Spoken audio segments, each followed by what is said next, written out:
नमस्कार दोस्तों, मैं हूँ राज और आप देख रहे हैं हाईवे 33। दोस्तों, लालच जो है ना, चाहे किसी प्रकार का हो, पैसा का हो, धन का हो या कुछ और भी हो, हमेशा अब गलत ही होता है। कई लोग कहते हैं कि लालच जो है ना, गलत रास्ते पर लेके जाता है। कुछ भी हो सकता है, चाहे आप पैसे का लालच करो, सोने चांदी का करो, चाहे कुछ और करो, लालच तो लालच ही होता है। ये जो कहानी मैं आपको बताने जा रहा हूँ ना, ये बसंत जी की कहानी है, झारखंड के निवासी। ये कहानी की शुरुआत हुई थी 1999 में, यानी 90 के दशक में। बसंत जो थे ना, उस टाइम 15 साल के थे। ये कहानी इनकी दादा के यहाँ से शुरू होती है। इनके जो दादाजी थे ना, झाड़ फूक करने वाले थे, लेकिन कहीं आते जाते नहीं थे। अपने दरवाजे पर, अपने घर पर जो उनके पास में कोई आता, अपना दुख तकलीफ ले करके, किसी को सर दर्द, किसी को दर्द, या किसी को अब कोई भूत पिशाच पकड़ रखा हो, झाड़ फूक कर देते थे वहीं से। लेकिन बदले में कोई देना चाहे उनको कि पैसा ले लो, कुछ अन्न ले लो, वो बिल्कुल मना कर देते थे, नहीं भाई, हमें कुछ नहीं चाहिए। लेकिन गांव वालों का जो कहना था ना, जिस गांव के बसंत थे, जो दादाजी थे बसंत के, वो कहते थे, पुराने जो लोग थे, कि बसंत के जो दादाजी हैं, उनके पास में कुछ आत्माएं आती जाती रहती है। उसमें एक जो आत्मा थी, वो दादाजी के साथ काफी दिनों तक रही। लड़की थी, कई लोगों का देखने का दावा था। अब तो वो लोग नहीं रहे, बहुत पहले की बात है ये। लेकिन जो दादाजी थे ना बसंत के, उनके हाथ में एक अंगूठी रहा करती थी, छोटी सी चमकती हुई अंगूठी, और वो हमेशा पहने रहते थे। और खास करके जब झाड़ फूक करते थे, तो उस टाइम तो उनकी अंगूठी बिल्कुल होती ही होती थी। और रात के सोने के टाइम में उस अंगूठी को निकाल करके और जतन से छुपा करके उस अंगूठी को रख देते थे। हर रोज की इनकी कहानी थी। सोने से पहले और फिर अंगूठी को निकालते और फिर कहीं छुपा करके, किसी को अब पता ना लगे, नजर ना लगे कि कहाँ पर अंगूठी रखी हुई है। परिवार के लोग भी नहीं जानते थे। लेकिन उनके घर में कोई ऐसा अड़चन हुआ नहीं था, ना कोई अब दुख दर्द ऐसा कुछ हुआ था।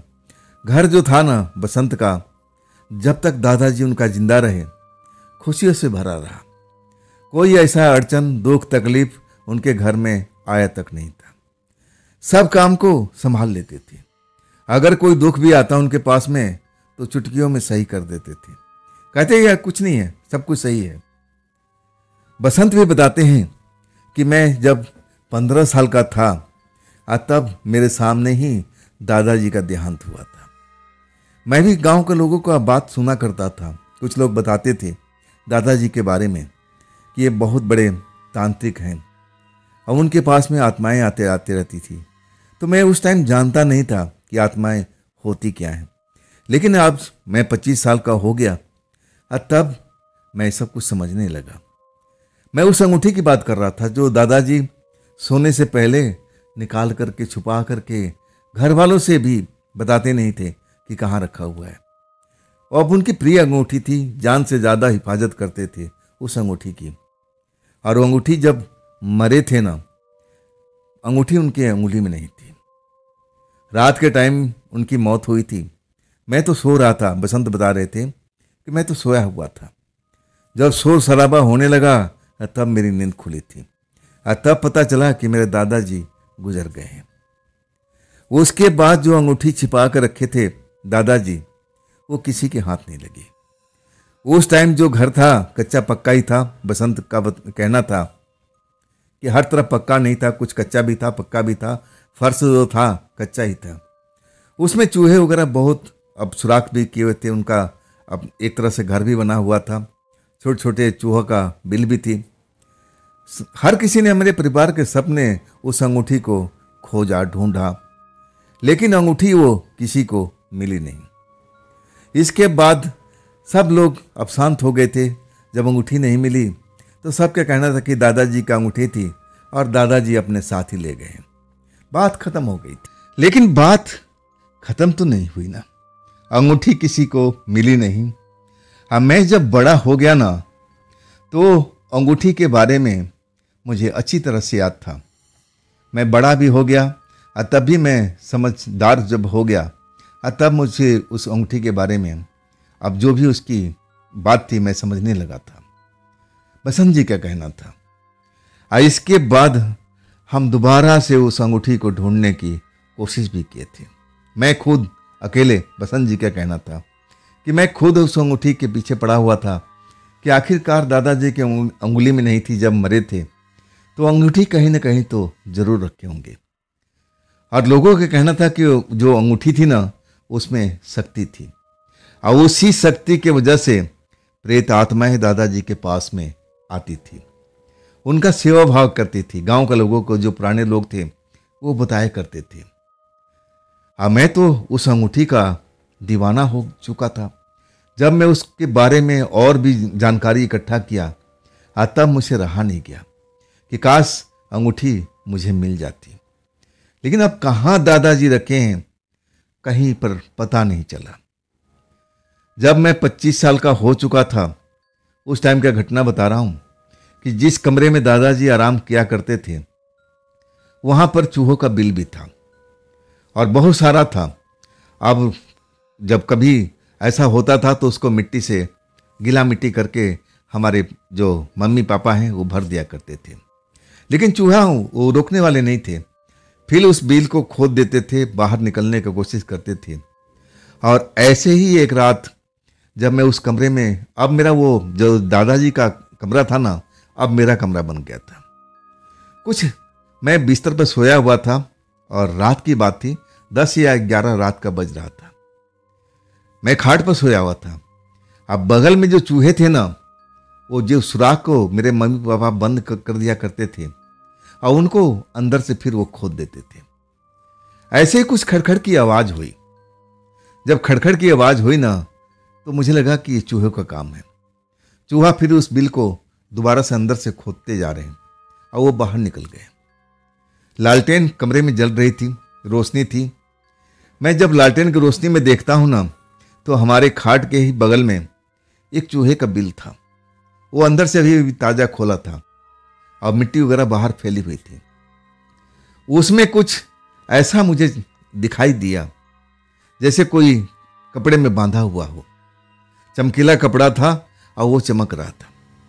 मुझे लगा कि अरे ये कपड़ा कहाँ से आ गया, यहाँ तो चूहों का बिल था, अब मम्मी पापा तो अब इसको बंद कर दिया करते हैं, तो ये कपड़ा कौन सा है चमक रहा है जो। मैं अपने चारपाई से उठता हूँ और फिर उस कपड़ा को अब देखने लगता हूँ कि आखिर ये चमकता हुआ कपड़ा किस चीज़ का है, अब ये चूहे ने कहाँ से लाया है। मन में कई तरह की शंकाएं थी और मैं उस कपड़े को उठा लेता हूँ। उसमें वो एक पोटली बंधी हुई थी और जब वो पोटली खोलता हूँ ना तब वही अंगूठी मुझे मिल जाती है।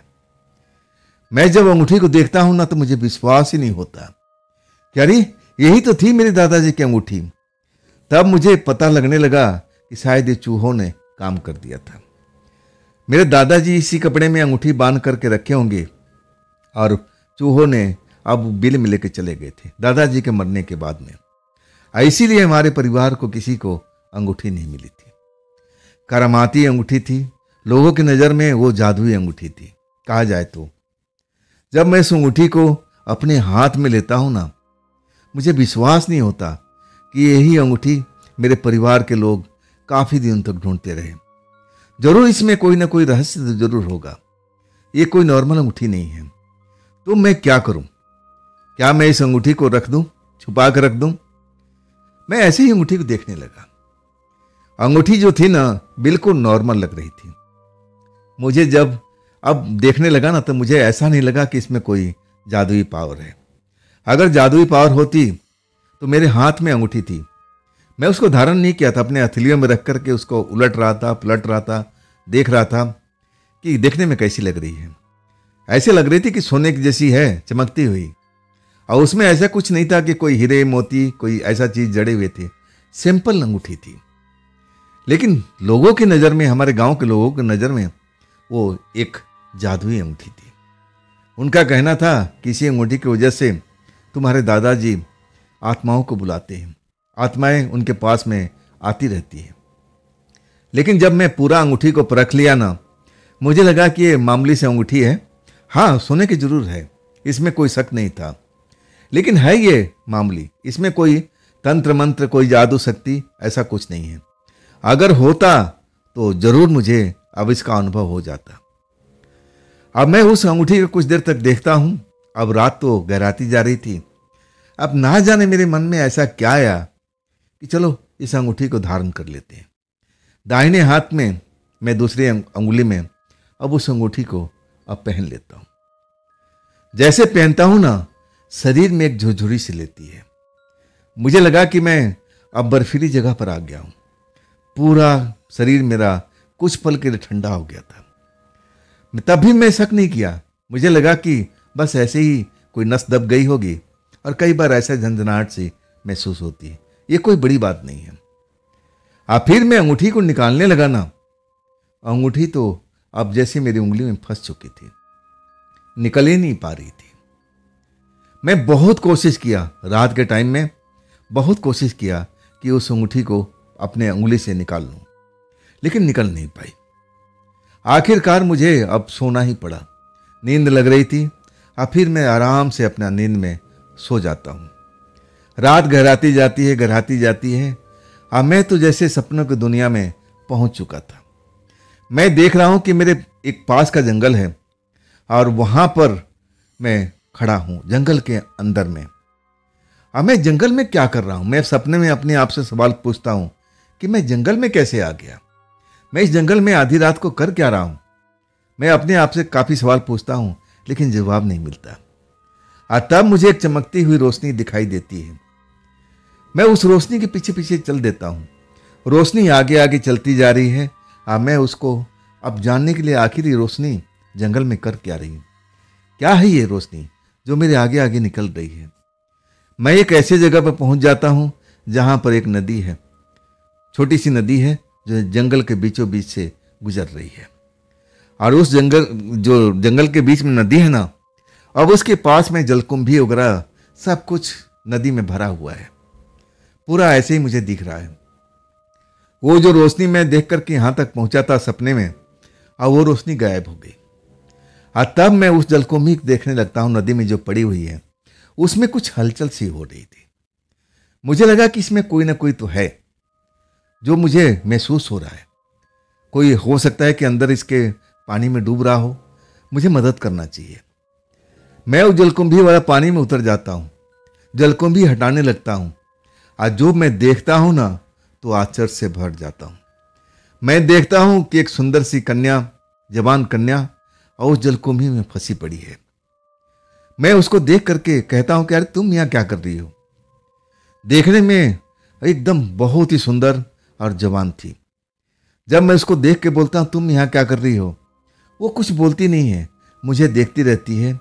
अब मैं बार बार अपना सवाल को दोहरा रहा हूं, अरे तुम यहां पर क्यों आई हुई हो, कैसे इसमें पड़ गई, जलकुंभी कैसे फंस गई, तुम बाहर निकलो, अपने घर जाओ। वो लड़की मुझे अपना हाथ देती है, कुछ बोलती नहीं, जैसे मैं हाथ पकड़ूं और उसको खींच लूं, जैसे इशारा कर रही हो। मैं उसका हाथ पकड़ता हूं, जलकुंभी से बाहर निकाल देता हूं। तब वो अपने कपड़े झाड़ने लगती है जो जलकुंभी से अब एक तरह से ओत पोत हुए पड़े हैं। साफ करती है अपने कपड़े को। फिर मेरी तरफ देख के कहती है कि धन्यवाद, आपने मेरी मदद किया। मैं आपका अब कैसे आभार प्रकट करूं, लेकिन मैं आपकी हमेशा मदद करूंगी। आपने मेरी जान बचाई है, तो इतना तो मेरा कर्तव्य बनता है। मैं उस लड़की को समझाने लगता हूं कि नहीं नहीं, देखो रात काफ़ी हो गई है, तुम्हारे परिवार वाले ढूंढ रहे होंगे, तुम अपने परिवार में जाओ, तुम्हारे परिवार वाले अब इधर उधर ढूंढ रहे होंगे, जितना जल्दी हो सके आज तुम अपने घर को निकलो। लेकिन वो लड़की कहती है कि मेरा घर तो यहाँ है नहीं, मैं तो दूर गांव के रहने वाली हूँ, तो मैं यहाँ पर तो अकेली ही रहूंगी ना, क्या आप मुझे अपने घर ले चलोगे। मैं उस लड़की को देख के हंसने लगता हूँ, कहने लगता हूँ कि नहीं, मेरे घर में तुम कैसे आ सकती हो, तुम एक जवान लड़की हो, मैं भी जवान हूँ, और हमारे घर में तो प्रथा है जब तक शादी नहीं हो जाती अब हमारे घर में कैसे कोई आ सकता है? अभी तो मेरी शादी नहीं हुई, अब मैं तुमसे भला कैसे शादी कर सकता हूँ? लड़की मुस्कुराने लगी और कहने लगी, इसमें कौन सी बड़ी बात है? मैं तुमसे अपना दिल से पति मानती हूँ। अब तो ठीक है ना, अब तो मुझे ले चलोगे ना? ये सारा जो कहानी चल रही ना, सपनों के अंदर में चल रही थी। बसंत जी बता रहे थे। और इसके बाद मैं उसको मान जाता हूं कि ठीक है, चलो मेरे साथ में, लेकिन हाँ, सुबह होते ही तुम अपने अब ठिकाना ढूंढ लेना, नहीं तो मेरे मम्मी पापा तुमको रहने नहीं देंगे। बस रात भर के लिए तुम्हें आश्रय दे सकता हूँ। लड़की मान जाती है और फिर मैं उसको लेकर के जंगल से बाहर निकलता हूँ। लड़की मेरे पीछे पीछे अब मेरे घर तक आ जाती है। उसी दादाजी के कमरे में मैं जहाँ रहता था, अब मैं उस लड़की को रुकाता हूँ। अब मैं उसके लिए पूरा इंतजाम करता हूँ कि तुम देखो, मेरी तो खाट सिंगल है, अब इसमें तो अब मज़ा नहीं आएगा सोने में। ऐसा करो, तुम खाट पर सो जाओ, मैं ज़मीन पर सो जाता हूँ। लड़की मान जाती है, मेरे वाली खाट पर सो जाती है। अब मैं ज़मीन पर फर्श पर सो जाता हूँ। अब इसके बाद मेरी जो नींद खुलती है ना, सुबह के टाइम में, जब मेरी माँ आवाज़ दे रही होती है, अरे बेटा उठोगे नहीं क्या? देखो कब का सुबह हो चुका है, दिन निकल गया है, उठो उठो, नाश्ता तैयार है। तब मैं उठता हूँ, देखता हूँ कि वाकई में सूरज निकल चुका है। मैं तो काफ़ी देर तक सोता ही रह गया, मुझे तो पता ही नहीं चला। इसके बाद सपने की जो बातें थी ना, मैं भूल नहीं पाया था। मेरे दिमाग में वो बिल्कुल वैसे के वैसे था। सबसे पहले मैं सपने के बाद को याद करता हूँ कि अरे, मैं सपने में एक लड़की को लेकर आया था, इसी चारपाई पर जिस पर मैं सोया हुआ था, इसी पर मैं सुलाया था। मैं खुद नीचे फर्श पर सोया था। लड़की कहाँ गई? मेरा दिमाग कहने लगे, पागल हो गया है, वो तो सपना था, सपने में कहाँ कोई सच होता है। तब मुझे याद आया कि अरे, वो अंगूठी रात को मुझे मिली थी, जो दादाजी वाली अंगूठी थी ना, मुझे रात को मिली थी। मैं अपने उंगली देखता हूं तो मेरे उंगली में अंगूठी थी नहीं, जबकि मैं रात में बहुत कोशिश किया था कि इस अंगूठी को मैं निकाल दूं, लेकिन वो निकल ही नहीं पाई। मैं हैरान था। मैं अब किसको बताऊं कि दादाजी की अंगूठी मिल गई है? अब मेरे पास में था ही नहीं, तो कैसे मैं मान लूं कि मेरे पास में अंगूठी है? मुझे लगा कि ये सब सपने के करामात है, ये सब सपने में ही सब कुछ मैंने देखा है, रियल टाइम में ऐसा कुछ हुआ ही नहीं था। तब से, जब से अंगूठी मैंने पहन रखा था ना, तभी से हमारे घर के अंदर में कुछ हलचल सी होने लगी थी।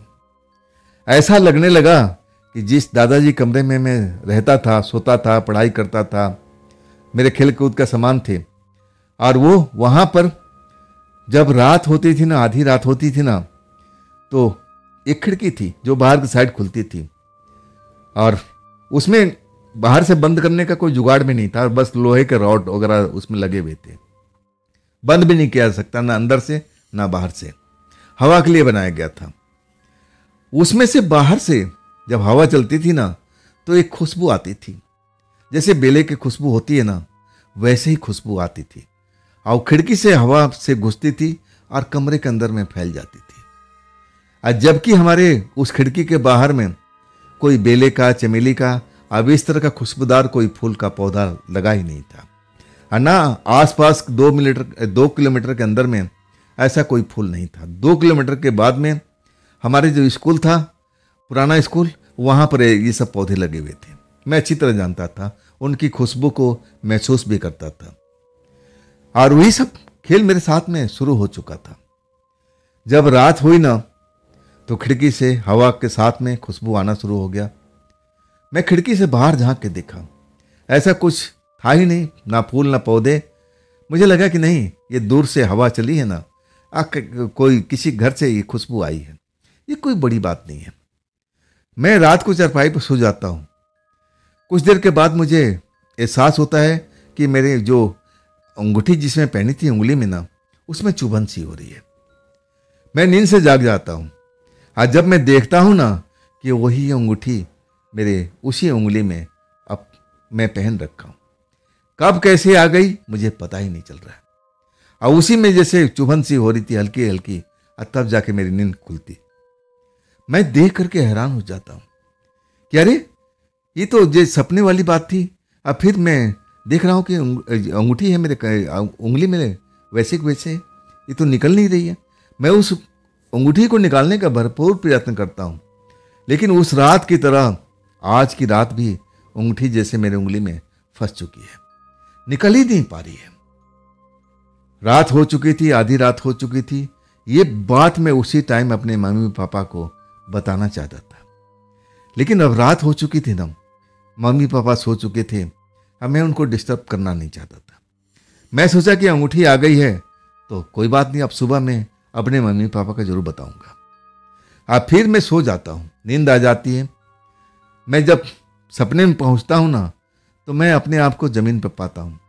मैं फर्श पर सो रहा हूँ और उसी खाट पर जिसमें मैं लेटा हुआ हूँ, वही खूबसूरत लड़की जो मुझे जंगल वाली नदी में अब जलकुंभी के बीच में छिपी हुई मिली थी, फंसी हुई, छिपी हुई तो नहीं बोल सकते, फंसी हुई मिली थी, वही मेरे खाट पर सो रही है। मैं अब नींद में हूं, सपने में हूं। अब मैं फट से उठ जाता हूं। मैं उस लड़की से पूछता हूं कि अरे तुम तो एक रात के लिए शरण ली थी ना, अब तो दूसरी रात हो गई है, तुम गई क्यों नहीं? तब वो लड़की मुझे देख के हंसने लगी। कहती है कि नहीं, अब तुमसे मेरा रिश्ता हो चुका है, तुमने मेरे साथ में शादी कर लिया है, मैं अब के तुम्हें छोड़ के कैसे जा सकती हूँ? मैं उस लड़की को मनाने की कोशिश करता हूँ कि नहीं बाबा, मैं तुम्हें आज़ाद करता हूँ, तुम अपना घर चले जाओ, जहाँ जाना है जाओ, लेकिन मेरा बिस्तर छोड़ दो, मेरे घर को छोड़ दो। मेरे मम्मी पापा को पता लगेगा तो मेरी तो खाल खींच लेंगे।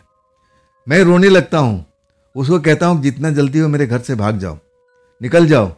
लेकिन वो मुस्कुराती है और कहती है कि तुम डरो मत मेरे से, मैं तुम्हारा कुछ नहीं बिगाड़ूंगी, मैं तुम्हारे घर में रहूंगी तो तुम्हारा घर है ना आगे बढ़ता जाएगा, इतना मैं तुमसे वादा करती हूँ।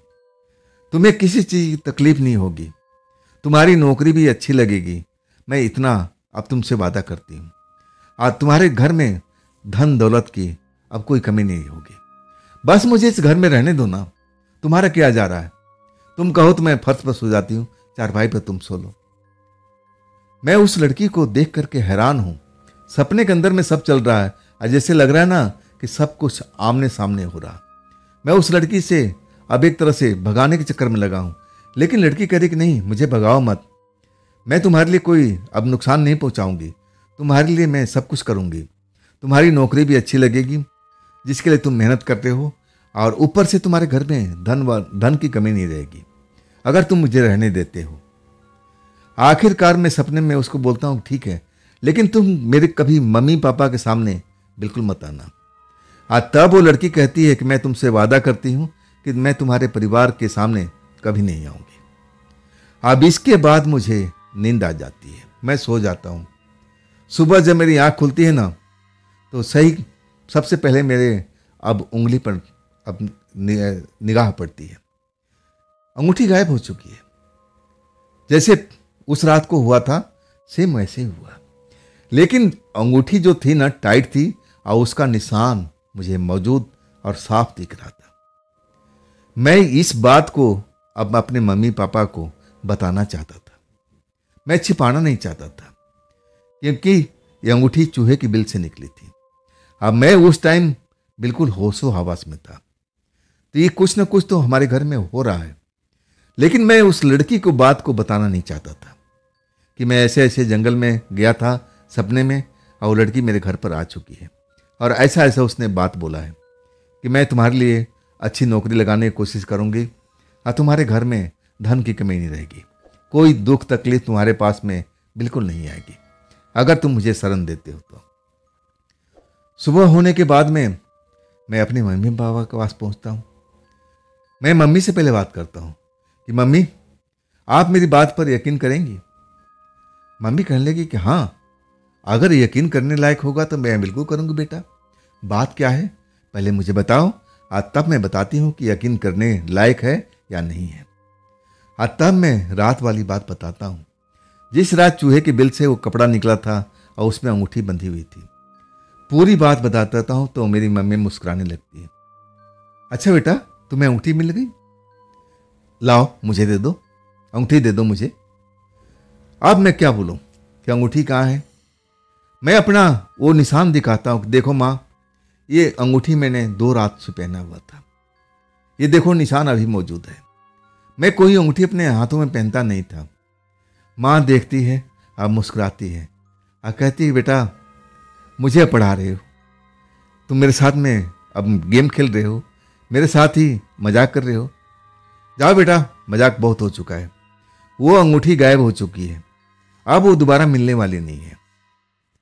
ये बात मेरे पापा को पता चलता है और वो भी मुझसे सवाल पूछते हैं, तो अपनी मम्मी से क्या बोल रहा था, दादाजी वाला अंगूठी मिल गई है।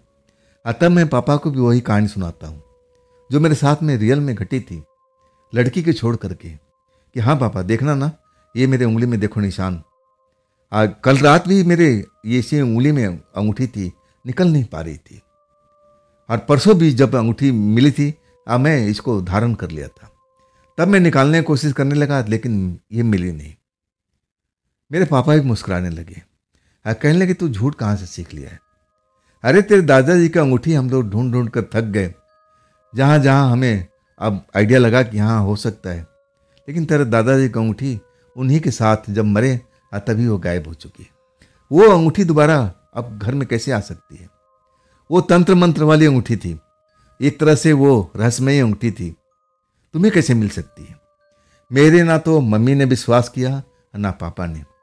तब मैं सोच लिया कि छोड़ो, जब विश्वास कर नहीं रहे हैं लोग तब मैं क्या बोलूं। दिनचर्या अपना जैसे था शुरुआत हो चुकी थी। रात हुई और फिर मैं उस खाट पर सोता हूँ। खाना वाना खाने के बाद में कुछ देर में अब कुछ किताब पुस्तक लालटेन जला करके अब पढ़ता हूँ। अब मुझे तैयारी भी करना था, वो तैयारी जो कर रहा था नौकरी के लिए उसकी भी, और इसके बाद मुझे नींद आ गई थी। लालटेन जली रहा था, मेरे हाथ में पुस्तक पड़ी हुई थी और मैं खराटे भटने लगा था। इसके बाद मुझे महसूस हुआ कि ऐसा ही वो लड़की जो मेरे घर में आ गई थी नदी के अब जलकुंभी से मेरे घर में आ गई। अब मुझे अपनी बाहों से उठा करके अब मुझे फर्श पर सुला दिया।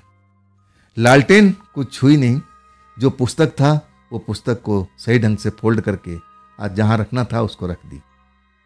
इसके बाद खुद उसी चारपाई पर आकर के लेट गई। मुझे एहसास हो रहा है, मेरी आंखें थोड़ी बहुत खुली हुई है, मैं सब कुछ देख रहा हूं, लेकिन उस टाइम मेरे को ऐसा लग रहा था कि मैं सब कुछ देख रहा हूं, महसूस कर रहा हूं, लेकिन मैं कुछ हरकत नहीं कर पा रहा हूं।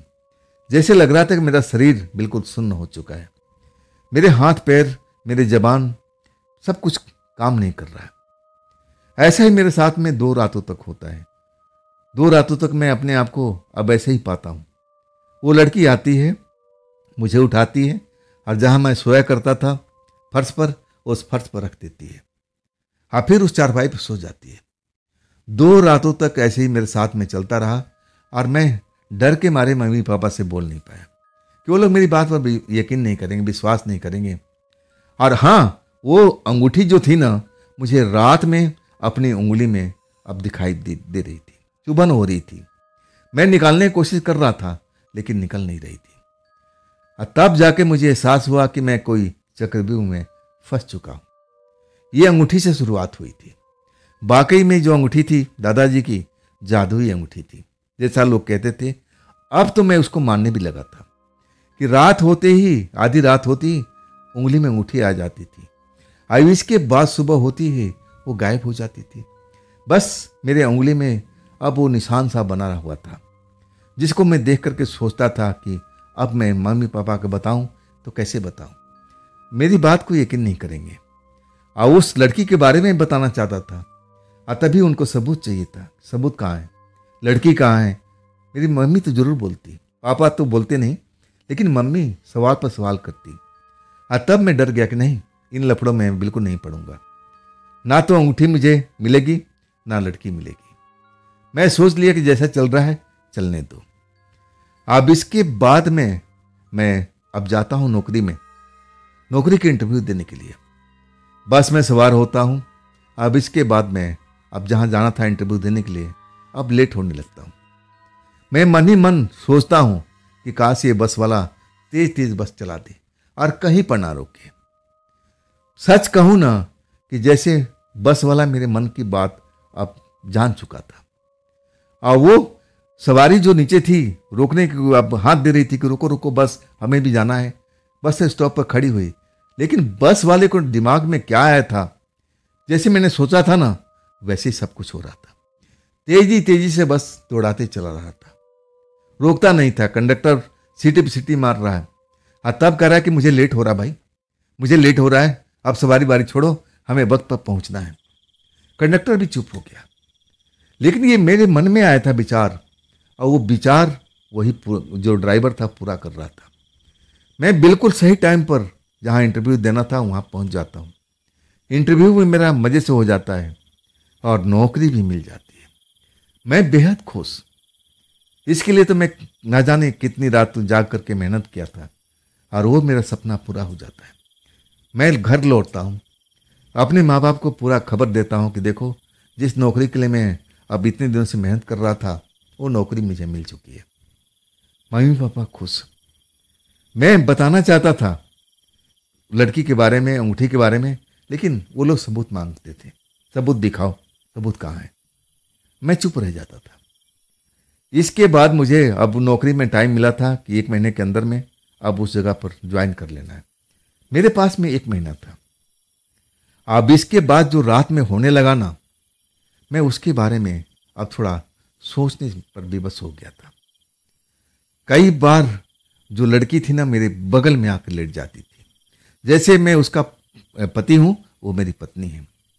कई बार ऐसा भी हुआ कि वो मेरे साथ में कुछ ऐसी कर रही थी, जैसे अब मैं बोल तो नहीं सकता, आप समझदार हैं, समझ सकते हो। मेरे शरीर से हरकतें कर रही थी। हाँ, मैं उसको अब जाग रहा था, लेकिन मेरी आंखें अब बिल्कुल काम कर रही है, लेकिन दिमाग सुन्न पड़ा हुआ था। मेरी जो हरकतें थी ना बिल्कुल शांत हुई पड़ी थी। ना तो शरीर कोई हरकत कर रहा था, ना मैं उसका जवाब दे रहा था। ऐसे ही कुछ रात तक चलता रहा। वो अपनी मनमानी कर जाती थी। अब मुझे बाद में अफसोस होता था कि मैंने उस टाइम इसको क्यों नहीं रोका। रोकना चाहिए था। मैं विवश था। मेरे जो हाथ पैर थे ना, मेरी जो ताकत थी बिल्कुल खत्म हो जाती थी। जैसे मैं निर्जीव पड़ गया हूँ, पैरालिसिस का शिकार हो वहाँ पड़ा हूँ। ऐसे ही मेरे साथ में होता था। और लड़की जो खेल था ना, अपना खेलती रहती थी। 1 महीना हो जाता है, ऐसा खेल चलते रहता है। अब मैं कई बार सोचा था कि मम्मी पापा से बताऊं, लेकिन उन तो सीधा प्रूफ मांगते थे कि प्रूफ कहाँ है। हम विश्वास नहीं करते जब तक सबूत सामने ना हो। आखिरकार मैं कई बार कोशिश करने के बाद भी अब उनको समझा नहीं पाया, ना मैं उनको बोल पाया। मैं अपने काम को ज्वाइन कर लेता हूँ, और कुछ रातें हमें अपने दोस्तों के साथ वहाँ गुजारनी पड़ी कि अब वहाँ नौकरी मिल चुकी थी। अब वहाँ पर डेरा डंडी का इंतजाम करना था, तो अपने दोस्तों के घर में मैं रहा करता था। वहाँ पर भी वो लड़की पहुँच जाती है। और कमाल की बात है ना, वो जो अंगूठी थी ना, हर रात को आधी रात के बाद मेरी उंगली में आ जाती थी। जब मुझे चुभन होता था, हल्का सा चुभन का एहसास होता था, और तब मैं जब देखता था तो अंगूठी मेरे हाथों में दिखाई देती थी। मैं बेहद खौफ में हो जाता था, डर जाता था। लेकिन मैं बताऊं किससे बताऊं? लेकिन जब दोस्त के पास पहुंचता हूं ना, अपने दोस्तों से कहानी बताता हूं अपनी कि मेरे साथ में क्या चल रहा है। दोस्त मेरी बात को मजाक उड़ाते हैं, कहते हैं क्या लंबी लंबी फेंक रहा है, अरे ये विज्ञान का युग है, यहाँ ऐसा कुछ नहीं होता है। भूत प्रेत हमने नहीं देखे, ना हम विश्वास करते हैं। वो लोग भी मेरी बात को नहीं मानते। एक कमरे में हम 3 लोग सोए हुए थे, और तीनों हम पक्के दोस्त थे, एक ही गांव के थे हम। रात होती है, आधी रात होती है। अब मैं अपने दोनों दोस्तों के बीच में सोया हुआ हूँ, और दोस्त भी सोए थे, मैं भी नींद में सोया हुआ था। वही जब आधी रात होती है ना, लड़की आती है और फिर अपने हाथों से उठा करके मुझे दूर कर देती है, जमीन पर सुला देती है, मेरे बगल में आके लेट जाती है। और उस टाइम मेरा जो शरीर है ना बिल्कुल बेकार हो जाता है। मैं कोई हरकत नहीं कर पाता हूँ, बिल्कुल शांत शरीर हो जाता है। लगता है उसमें कोई ऊर्जा नहीं हो, मैं मर चुका हूँ, निर्जीव हो चुका हूँ, ऐसा मुझे एहसास होता है। लड़की अपनी मनमानी करके और फिर मुझे अब नींद आ जाता है, और ये सब मेरे आंखों के सामने होता है। मैं जाग रहा होता हूँ, होशो हवास में देख रहा हूँ लेकिन शरीर हरकत नहीं करती कि मैं उसको रोक पाऊँ। इतना सब करने के बाद जब लड़की अब चली जाती है उस जगह से, मेरे बिस्तर से हट जाती है, वहाँ से हट जाती है, तब मुझे चुभन का एहसास होता है। मैं जब देखता हूँ तो अंगूठी वही है। मैं उसी रात को उंगली से निकालने की कोशिश करता हूँ। मैं डरा हुआ हूँ, खौफ में हूँ, लेकिन जो अंगूठी थी ना, निकल के राजी नहीं होती। और इसके बाद जैसे होता था, अब मैं सो जाता हूँ, एकदम बेहोशी की नींद। सुबह जब होता है ना, तो मेरे दोस्त मुझे उठा रहे होते हैं। अरे तुम तो हम दोनों के बीच में सोया हुआ था, तो वहां पर क्यों चला गया भाई सोने के लिए? पलंग पर तुझे सोना अच्छा नहीं लगता क्या? मैं क्या बोलूं उनको। मैं वही कहानी दोहराता हूं कि भाई ऐसे मेरे साथ में हो रहा है। मैं आप दोनों के बीच में सोया था, तुमने देख लिया ना कि मैं कहाँ सोया हुआ मिला। अभी भी यकीन नहीं कर रहे थे, कह रहे थे कि तू मेरे साथ में गेम खेल रहा है, झूठ बोल रहा है, हम लोग को तुम डराने की कोशिश कर रहे हो। मैं कहने लगा कि मैं कोई डरा नहीं रहा हूं, मेरे साथ क्या हो रहा है मुझे खुद पता नहीं है। वो लड़की आती है, मेरे साथ सब ऐसा करती है, इसके बाद मेरी उंगलियों में चुभन होती है, तब मैं देखता हूँ कि इसमें दादाजी वाली अंगूठी है। लेकिन जब मैं सुबह उठता हूँ ना, तो गायब हो जाती है। यकीन नहीं हो रहा था मेरे दोस्तों को।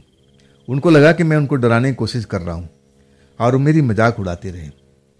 ऐसा ही 3 रातों तक होता रहा। अब मैं सुबह में वही मिला करता था, मैं सोता था उनके बीच में पलंग पर। लेकिन जब सुबह जब मेरी आंख खुलती थी ना, तो मेरे दोस्त उठाया करते थे। आखिरकार वो लोग परेशान हो चुके थे, कहने लगे तू अपना ड्रामा बंद कर दे, देख हम डरने वाले में से नहीं हैं। मैं जानता हूँ तेरे दादाजी तंत्र मंत्र वाले थे और शायद तू भी कोई तंत्र मंत्र तो नहीं सीख लिया है। हम तेरे से डरने वाले नहीं हैं, तू ही अपना एक खेल बंद कर दे और जैसे दोस्तों की तरह रहता है उसी रह कर। मैं क्या बताऊं उनको, जितना समझाना था समझा दिया था, लेकिन कोई भी मेरी बात को यकीन नहीं करता था।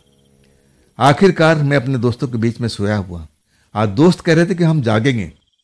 मैं देखता हूं कि तू कब उठ के जाता है। अब एक तो पूरा जगा हुआ था, काफी देर तक मेरे से बात करता रहा। इसके बाद सबसे पहले वही सो गया। एक तो पहले सो गया था और दूसरा जब सो गया ना, तो मेरी आंखों में भी नींद आ गई। जैसे ही नींद आती है ना, मैं देखता हूं कि मेरे दोस्तों को वही लड़की उठा करके जहां मुझे पटक देती थी, जहां जमीन पर सुला देती थी, वहां सुला देती है। अब मैं पलंग पर, वो लड़की मेरे साथ में पलंग पर सोती है।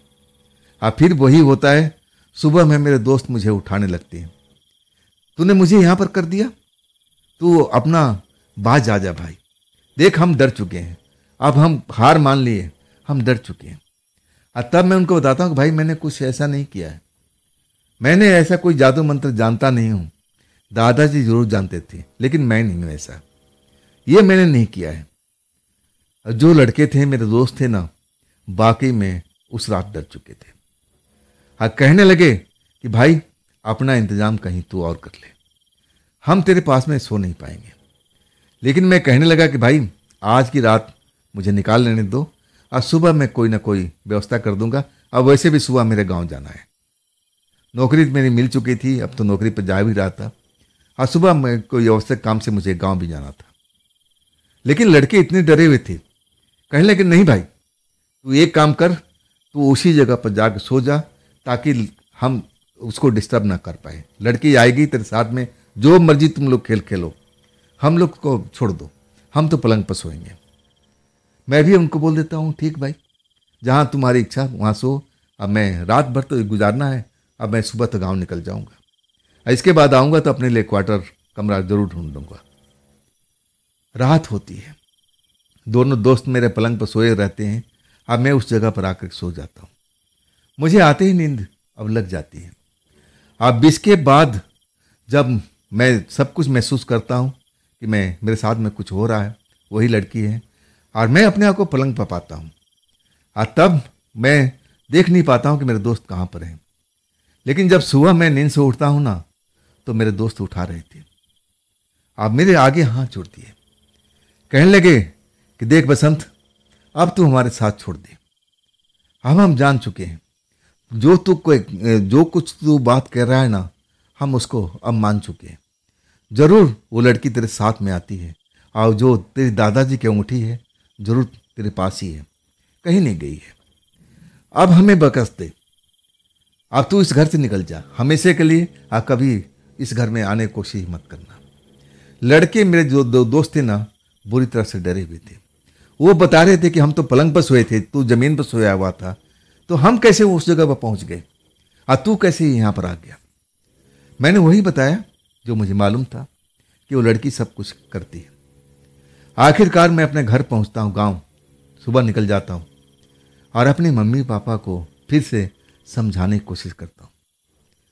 मैं अपने दोस्तों का हवाला देता हूँ कि अगर आप लोग को विश्वास ना हो ना, तो मेरे दोस्तों से जाकर के आप बात कर लेना। आखिरकार मेरी मम्मी मान जाती है और कहती है तो बड़ा समस्या वाली बात है, ला जरा अपना उंगली दिखा। उंगली देखती है तो कहती है हाँ, इसमें तो कुछ ऐसा सा निशान दिख रहा है।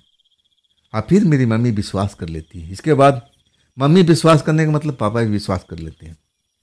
अब एक झाड़ फूक वाले को बुलाया जाता है। झाड़ फूक वाला आता है और मेरे साथ झाड़ फूक करता है। बहुत देर तक लगा रहता है। जब उसको लगता है कि हाँ हमने काम पक्का कर दिया, और तब बोलता है कि अब सब कुछ ठीक हो गया, अब वो तुम्हारे साथ में बिल्कुल नहीं आएगी। और रहा सवाल तुम्हारे दादाजी का अंगूठी का, उसी अंगूठी की वजह से तुम्हारे साथ में ये सब खेल हुआ है। मैं तो पूरा कोशिश किया हूँ कि वो अंगूठी तुम्हारी उंगली में दोबारा ना आ पाए, लेकिन अब कब तक ऐसा चलेगा मुझे कुछ भी पता नहीं था। अंगूठी क्या रात में मेरे पास में आएगी या नहीं आएगी, अब तो रात होने के बाद ही पता चलने वाली थी। और वही रात होता है। रात होने के बाद मैं अब ऐसे ही डरा हुआ था कि ना जाने कब मेरे साथ में क्या हो जाए। वो लड़की आएगी फिर मेरे साथ में ऐसा करने लगेगी। मैं खौफ में था। मेरे मम्मी पापा जो थे ना, वो भी जगे हुए थे। उनको भी पता था कि आज की रात हमें बड़ा सतर्कता से रहना है, निगरानी करनी है अपने बेटे की। और वो भी ताक में लगे हुए थे, ऐसा कुछ आवाज़ हो तो हमारे पास आवाज़ देते थे, बेटा तू ठीक ठाक है ना, बसंत तू ठीक ठाक है ना। तब मैं बोलता था हाँ कि मैं बिल्कुल ठीक ठाक हूँ। पूरी रात निकल गई और जब मेरे साथ में ऐसा कुछ नहीं हुआ, और कब मैं सो गया था मुझे पता ही नहीं चला। लेकिन वो सब चीज़ें बिल्कुल मेरे साथ में बिल्कुल नहीं हुआ था। और जो अंगूठी थी ना, अब वो मेरी उंगली में दोबारा नहीं आई थी। और तब जाकर के मुझे चैन पड़ा था। आखिर उस अंगूठी का रहस्य क्या था जो दादाजी का था? क्या वास्तव में उसमें आत्मा रहती थी, या उसको पहनने से, धारण करने से आत्माएं आकर्षित हो जाती थी? तो क्या वो लड़की उसी अंगूठी की वजह से मेरे घर में आ गई थी, मेरे साथ संबंध बनाए थे? ऐसा सब हुआ था। आखिर वो झाड़ फूक वाले जो ओझा थे ना, ऐसा क्या किया था कि उसकी अंगूठी, जो दादाजी की अंगूठी थी, वो गायब हो गई, और उसके बाद से वो लड़की भी हमेशा के लिए गायब हो गई थी। तो दोस्तों, ये थी आज की कहानी, बसंत जी की भेजी हुई। ये कहानी आपको कैसी लगी कमेंट में ज़रूर बताइएगा। हाँ दोस्तों, अगर आपके पास भी ऐसी कोई घटना है जो आप मुझे बताना चाहते हो, तो आप मुझे इंस्टाग्राम, मेरे व्हाट्सएप नंबर, मेरी मेल आईडी पर आप अपनी घटना को भेज सकते हो। और दोस्तों, ये भी चैनल आप ही का है, इसको भी अपना प्यार दीजिए, लाइक कीजिए, सब्सक्राइब कीजिए, अपने दोस्तों को शेयर कीजिए। और फिर कल की रात मिलते हैं ना, इसी चैनल पर, इसी टाइम पर। आप लोग अपना ख्याल रखना जी। नमस्कार।